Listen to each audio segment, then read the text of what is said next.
देखिए प्रश्नावली 1.1 है, पहला सवाल दे रहा है क्या शून्य एक परिमेय संख्या है?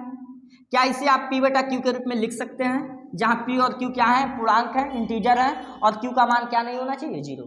तो परिमेय संख्या मैंने आपको बताया, अगर आप मेरा पुराना वीडियो नहीं देखे हैं तो जाकर देख लें, मैं डिस्क्रिप्शन में इसका लिंक दिया हूँ, ठीक है।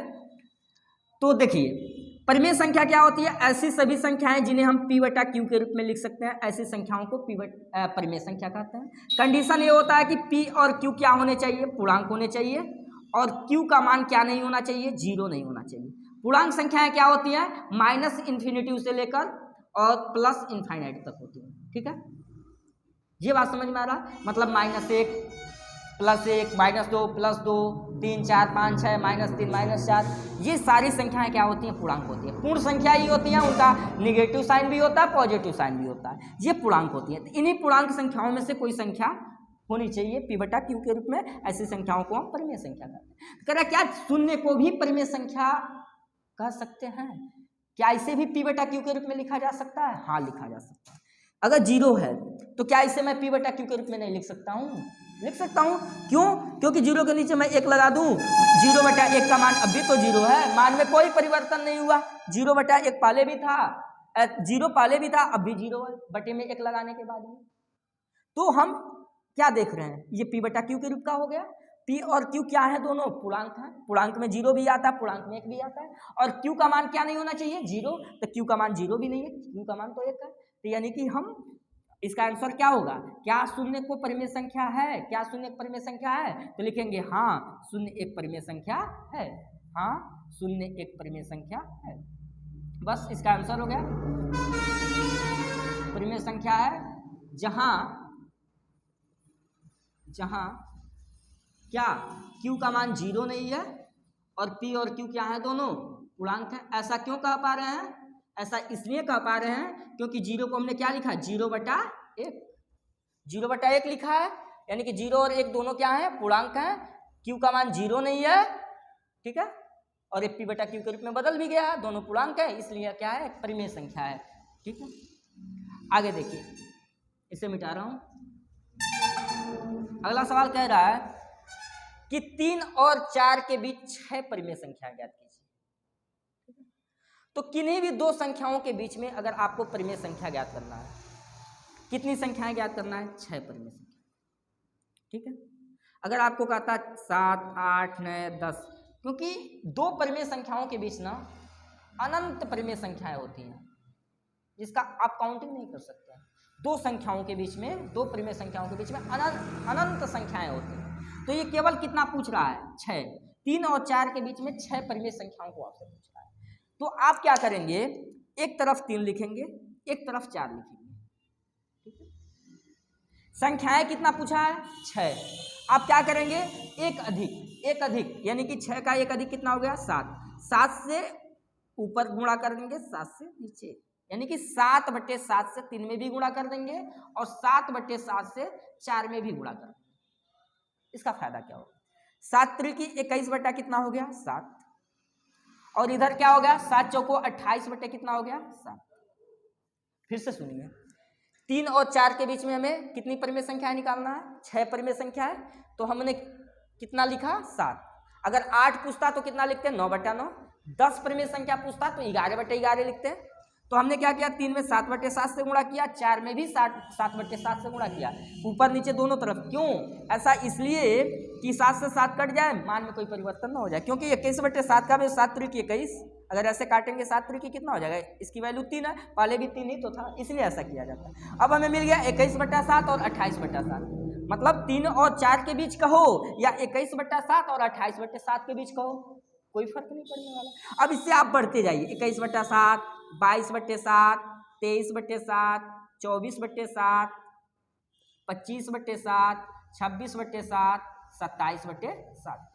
कितनी परिमेय संख्या, 1 2 3 4 5 6, 6 परिमेय संख्या है हमारे, इन दोनों के बीच में निकल गए, सिंपल। अगर आपसे 10 पूछता तो आप कुछ नहीं करते, 11/11 से दोनों तरफ गुणा करते और एक एक संख्या बढ़ाते हुए लिखते चले जाते। अगला सवाल देखते हैं, तीसरा।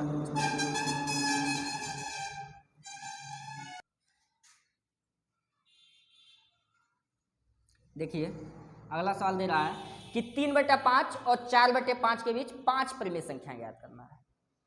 अगर इसके पहले क्या पूछा था, इसके पहले पूछा था कि 3 और 4 के बीच में, 3 और 4 ही था, 3 और 4 के बीच में 6 परिमेय संख्या ज्ञात कीजिए। तो हमने कितना से गुणा किया था, 7 से। यहाँ पर क्या करा, 5 परिमेय संख्या आ गया, एक अधिक कितना हो गया, 6। अगर 5 पूछा है तो कितना से गुणा करेंगे, 6 से। 8 पूछे तो 9 से। तो हमें किस किस के बीच में ज्ञात करना है, 3/5 और 4/5 के बीच में कितनी संख्या है, 5। तो हम क्या करेंगे, 6/6 से गुणा इधर भी कर देंगे, 6/6 से गुणा इधर भी कर देंगे।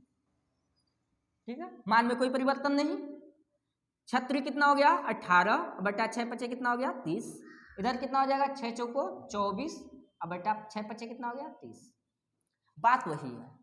अभी जब आप इसे काटेंगे ना तो 36, 18, 6 पचे 30, यानी कि 3/5 अब भी है, अब भी ये 4/5 ही है, क्योंकि 6 चौको 24, 6 पचे 30, अब भी ये 4/5 ही है। तो ये 3/5 और 4/5 के बीच परिमेय संख्या की बात करें, या 18/30 और 24/30 के बीच परिमेय संख्याओं की बात करें, बात तो एक ही हुआ। अब इससे आगे बढ़ते जाइए, 18/30 है तो आप 19/30 लिख दीजिए, 20/30 लिख दीजिए, 21/30, उसके बाद से क्या हो जाएगा, 22/30, उसके बाद से 23/30। तो ये कितनी संख्या हमें मिल गई, 5 परिमेय संख्या इन दोनों संख्याओं के बीच मिल गई। 5 परिमेय संख्या है, 24/30 है।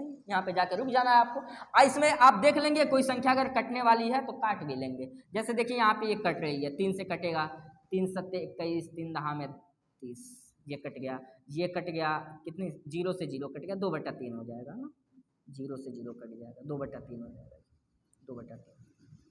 तो जो कटने वाला है काट लेंगे। तो इन दोनों संख्याओं के बीच में कितनी संख्या है, तो कहेंगे 3/5 और 4/5 के बीच 5 परिमेय संख्या बराबर क्या, 19/30, 2/3, 7/10, 22, ये भी कटेगा, 11, 11 दूना 22, 15 दूना 30, 11/15, 23/30। बस हो गया हमारा आंसर। क्या है, जितनी संख्या बोले उससे एक अधिक से ऊपर नीचे गुणा करा देना है। चौथा सवाल देखिए, कह रहा है नीचे दिए गए कथन सत्य अथवा असत्य, कारण सहित उत्तर दीजिए। कैसे, देखिए, कह रहा प्रत्येक प्राकृतिक संख्या एक पूर्ण संख्या होती है। मतलब ये कि जितनी भी प्राकृतिक संख्या होती है सब पूर्ण संख्या में शामिल है। तो प्राकृतिक संख्या 1 से स्टार्ट होती है, पूर्ण संख्या 0 से स्टार्ट होती है। तो क्यों 1 वाला 0 में स्टार्ट नहीं है, शामिल नहीं है? यानी कि सभी प्राकृतिक संख्या पूर्ण संख्या होती है। यह क्या कथन सत्य। ठीक है, देखिए एक बात मैं आपको, ये केवल 3 ही दिया है, आपके बुक में 3 ही दिया है, लेकिन मैं आपको इतना बता दे रहा हूं ना, कहीं से भी सवाल पूछे आप कर ले जाएंगे। मैं लिख रहा हूं यहाँ पे, पहली संख्या क्या है आपकी, प्राकृतिक संख्या है। पहली संख्या क्या है, प्राकृतिक संख्या। दूसरी संख्या क्या है, पूर्ण संख्या है। ठीक है, तीसरा क्या है, पूर्णांक संख्या। आप सीक्वेंस जरूर याद रखेंगे, अगर आपको सीक्वेंस से याद है ना तो आपका कोई भी ऐसे सवाल कभी गलत नहीं हो सकते हैं। पूर्णांक संख्या। चौथा क्या है, परिमेय संख्या, परिमेय संख्या। पांचवा क्या है, अपरिमेय संख्या, अपरिमेय संख्या। और छठा क्या है, वास्तविक संख्या, वास्तविक संख्या। और उसके बाद से क्या है, काल्पनिक, उसको छोड़ दीजिए। अब देखिए सवाल कैसे बनता है, कहता है क्या सभी प्राकृतिक संख्या पूर्ण संख्या है? क्या सभी पूर्ण संख्या पूर्णांक संख्या है? क्या सभी पूर्णांक संख्या परिमेय संख्या है? ठीक है, मतलब जब भी सीधा पूछे इधर से तो है, मतलब प्राकृतिक पूर्ण है, पूर्ण पूर्णांक है, पूर्णांक परिमेय है। प्राकृतिक पूर्ण है, प्राकृतिक पूर्णांक है, प्राकृतिक परिमेय है। मैं यहाँ तक की बात, यहाँ तक देखिए, इन चारों संख्याओं ऊपर से नीचे पूछे तो है, चाहे यहाँ से यहाँ आए चाहे यहाँ से आए। अगर ऊपर से नीचे पूछ रहा है क्या सभी प्राकृतिक संख्या पूर्णांक होती है? क्या सभी प्राकृतिक संख्या पूर्ण होती है? क्या सभी प्राकृतिक संख्या परिमेय संख्या होती है? लेकिन अगर नीचे से उल्टा पूछ देना तो आप असत्य कहेंगे। क्या सभी पूर्ण संख्या प्राकृतिक संख्या होती है? नहीं। क्या सभी पूर्णांक संख्या पूर्ण संख्या होता है? नहीं। क्या सभी परिमेय संख्या पूर्णांक संख्या होती है? नहीं। जब भी नीचे से ऊपर, केवल यहाँ तक की संख्या की बात कर रहा हूँ, जब भी नीचे से ऊपर पूछे तो असत्य होगा, जब भी ऊपर से नीचे पूछे तो हमेशा क्या होगा, सत्य होगा। यहां से डायरेक्ट यहां भी पूछ सकता है, हमको इससे मतलब नहीं है, हमको मतलब है कि अगर ऊपर से नीचे पूछ रहा है तो सत्य होगा। ये शॉर्ट ट्रिक है। वैसे आप इस चीज को समझ रहे हैं अच्छी तरह से। प्राकृतिक संख्या 1 से स्टार्ट हो रही है, ठीक है, और पूर्ण संख्या कहाँ से, 0 से स्टार्ट हो रही है। पूर्णांक संख्या में क्या है, माइनस साइन भी आ रहा है, प्लस साइन भी आ रहा है। संख्याएं पूर्ण संख्याएं वाली हैं। परिमेय संख्या जिसे हम पी बटा क्यू के रूप में बदल पा रहे हैं, है ना। क्यू का मान 0 नहीं है और पी और क्यू क्या है, पूर्णांक हैं। ये सारी चीजें आप समझ रहे होंगे, ठीक है। इसका बहुत विस्तार से मैं आपको बता चुका हूं। अगर आप नहीं देखें वीडियो तो जाके जरूर देख लें। एक बार आपसे कहता हूं, देखिए प्राकृतिक संख्या 1 से लेकर स्टार्ट होती है। क्या ये जो प्राकृतिक संख्या पूर्ण में शामिल नहीं है, क्योंकि ये 0 से स्टार्ट हो रही है, तो 1 भी तो आ रहा है, 1 से लेकर अनंत भी इसमें आ रहा है। तो सभी प्राकृतिक पूर्ण है, सभी पूर्ण पूर्णांक है, पूर्णांक परिमेय है, प्राकृतिक। ये प्राकृतिक संख्या तीनों है, ये पूर्ण संख्या ये दोनों है, ये पूर्णांक ये परिमेय है। ऊपर से नीचे चलिए सत्य बोलते रहिए, नीचे से ऊपर जाइए सत्य बोलते रहिए। बात कर ये कह रहा है क्या सभी प्राकृतिक संख्या पूर्ण संख्या होता है, क्या प्राकृतिक पूर्ण है, सत्य है, क्योंकि ऊपर से नीचे चलिए। कह रहा क्या पूर्णांक एक, क्या सभी प्रत्येक पूर्णांक एक पूर्ण संख्या होती है, कह रहा पूर्णांक पूर्ण होती है। देखिए पूर्णांक को पूर्ण बना रहा है, उल्टा चल रहा है, यह क्या होगा, असत्य होगा, क्योंकि सभी पूर्णांक बाबू पूर्ण संख्या नहीं होते। पूर्णांक संख्याओं में क्या माइनस वाले भी आते हैं, लेकिन पूर्ण में माइनस वाले होते नहीं है ना। ये रीजन बताना था आपको ना, कारण के साथ उत्तर देना है। तो हम कहेंगे जैसे मान लीजिए इसका अगर हमें उत्तर बताना हो दूसरे का, इसका रीजन बताना हो कारण, तो कारण में हम ये लिखेंगे कि ये जो है ना -2 एक पूर्णांक है, किंतु पूर्ण संख्या नहीं है, पूर्ण संख्या नहीं है ना। बहुत सारे रीजन दे सकते हैं, किसी भी संख्या को लेकर रीजन दे सकते हैं। ये जो -2 है पूर्णांक है, क्योंकि पूर्णांक में माइनस वाली संख्याएं आती हैं, निगेटिव संख्याएं आती हैं, लेकिन पूर्ण संख्या में निगेटिव संख्याएं नहीं होती हैं। ये भी आप लिख सकते हैं, कोई भी रीजन दे सकते हैं आप अगर कॉन्सेप्ट को समझ रहे हैं तो। पूर्णांक में माइनस वाली संख्या है, पूर्ण में नहीं है। कह रहा है सभी पूर्णांक पूर्ण संख्या नहीं है भाई, माइनस वाली तो एक भी नहीं है, ठीक है। तो ये क्या हो गया, असत्य हो गया। ये हमारा दूसरा क्या हो जाएगा, असत्य हो जाएगा। कह रहा क्या प्रत्येक परिमेय संख्या एक पूर्ण संख्या होती है। जितनी भी परिमेय संख्याएं हैं यह सब पूर्ण संख्या। परिमेय से कहाँ जा रहा है, पूर्ण तो उल्टा चल रहा है, ये भी क्या हो जाएगा, असत्य हो जाएगा, असत्य। ये भी असत्य है। क्यों, रीजन दे। परिमेय संख्या बाबू क्या होता है, परिमेय संख्या, परिमेय संख्या है जिसे पी बटा क्यू को।